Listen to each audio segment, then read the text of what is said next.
Hello friends, please like and subscribe my channel easy learning.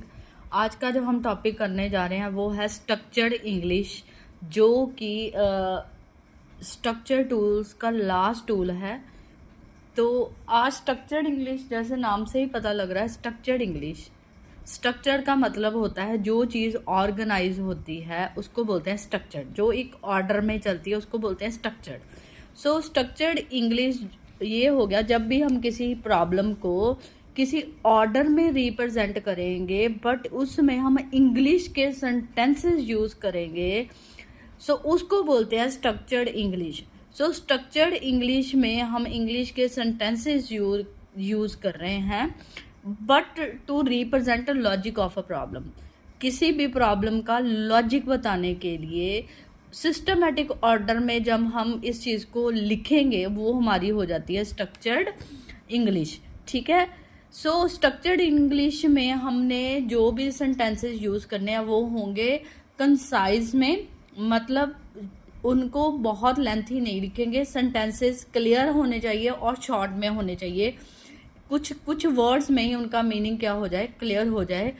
इसके अलावा structured English में से हमने कुछ वर्ड जैसे चोरी कर लिया इंग्लिश के, जैसे कि इफ़, देन, एल्स, हम इसमें अपनी प्रॉब्लम को रिप्रेजेंट करने के लिए यूज़ करेंगे।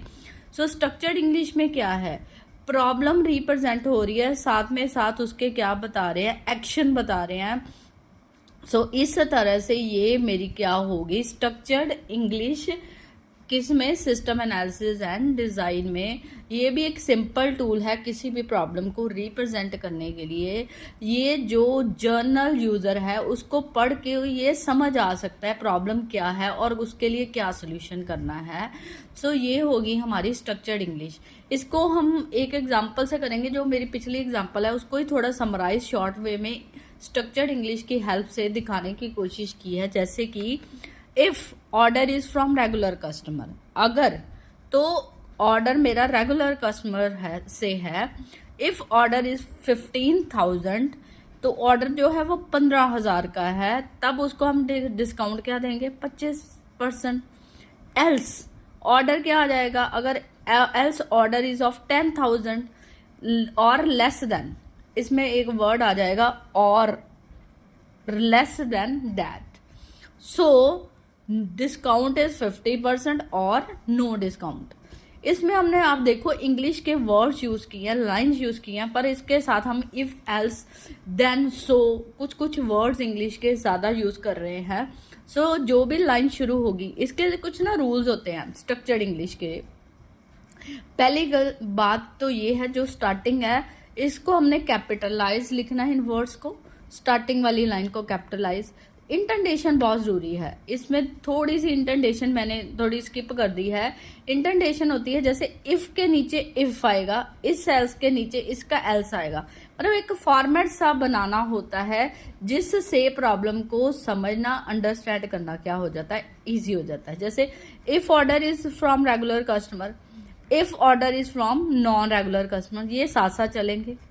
फिर थोड़ी जगह छोड़ के इफ़ द ऑर्डर इज़ 15,000, इसके नीचे ही मैंने इसका लगा दिया इफ़ द ऑर्डर इज़ 5,000। पता लग जाता है इंटेंटेशन से, मल्टी लाइन से, कि किसका क्या सोल्यूशन है, किसके लिए क्या एक्शन लेना है। सो जैसे कि यहाँ पे इसके लिए 15,000 के लिए क्या एक्शन लिया गया, 25% डिस्काउंट। अगर तो मेरा कस्टमर नॉन रेगुलर है, इफ़ उसका ऑर्डर क्या है 5,000, उसके लिए क्या एक्शन लिया गया, 5% discount. Else if order is 30% then so no discount. So उसको क्या मिलेगा, कोई भी डिस्काउंट नहीं मिलेगा। सो इसमें हम लिख देते हैं नो डिस्काउंट। ठीक है।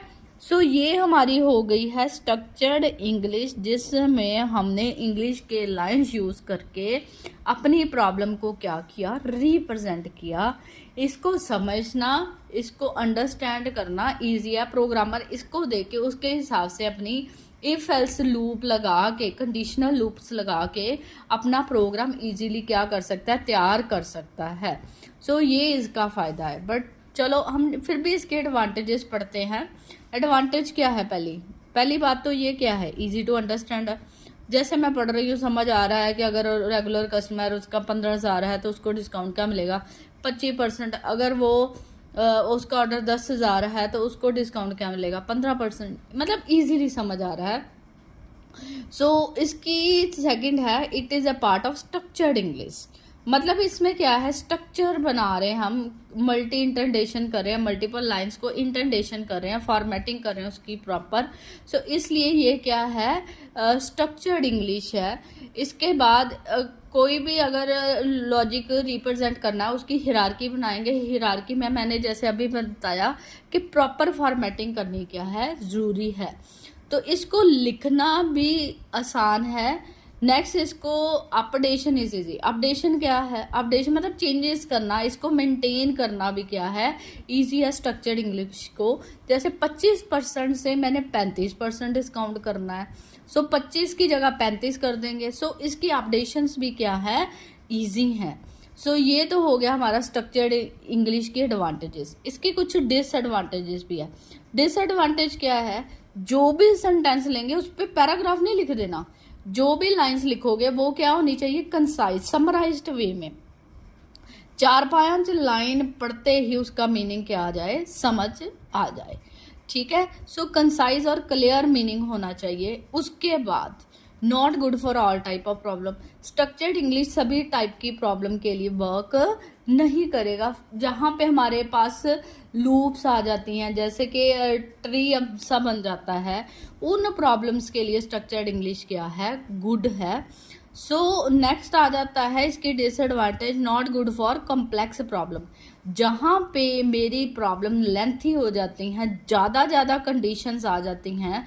देखो इंटेंडेशन क्या है, यहाँ पे इंटेंडेशन, पहली लाइन यहाँ आ गई, फिर यहाँ पे थोड़ा सा स्पेस छोड़ के यहाँ इसकी आ गई, फिर यहाँ पे एक लाइन आ गई, फिर यहाँ पे एक लाइन आ गई, फिर यहाँ पे आ गई है कंडीशन, फिर यहाँ पे। मतलब जैसे जैसे ज़्यादा कंडीशन आएंगी, इंटेंडेशन को मैनेज करना क्या होगा, स्पेसिंग को मैनेज करना क्या हो जाएगा, डिफ़िकल्ट हो जाएगा। सो स्ट्रक्चर्ड इंग्लिश सिंपल प्रॉब्लम्स के लिए, जिसमें लेस नंबर ऑफ एक्शंस और कंडीशंस होगी, उनके लिए गुड है। जहाँ पे ये लेंथी वर्क हो जाएगा, कॉम्प्लेक्स प्रॉब्लम हो जाएगी, वहाँ पे ये वर्क नहीं चाहिए। सो नेक्स्ट है, इंटेंडेशन इज प्रॉपरली रिक्वायर्ड। इंटेंडेशन इसलिए चाहिए, फॉर्मेटिंग इसलिए चाहिए कि इस फॉर्मेटिंग के बेस पे ही हमने क्या बनाना है, प्रोग्राम बनाना है, जो प्रोग्राम यूज़र के सिस्टम पे वर्क करेगा। सो अगर प्रॉपर इंटेंडेशन नहीं होगी सो हमारी स्ट्रक्चर्ड इंग्लिश वर्क नहीं करेगी। फॉर्मेटिंग का, लॉजिक का पता होना चाहिए। सो फिर से सेम पॉइंट, इसकी डिसएडवांटेज ये है कि नॉन टेक्निकल पर्सन इस पे वर्क नहीं कर सकता। इसके लिए टेक्निकल नॉलेज और एक्सपीरियंस होना क्या है, ज़रूरी है स्ट्रक्चर्ड इंग्लिश का प्रॉब्लम को डिफाइन करने के लिए। सो ये हमारी होगी स्ट्रक्चर्ड इंग्लिश। लास्ट टूल हो गया हमारा स्ट्रक्चर्ड टूल्स का। So I hope you like the topic. Please press the bell icon and subscribe my channel. Please do like my videos. Thank you very much.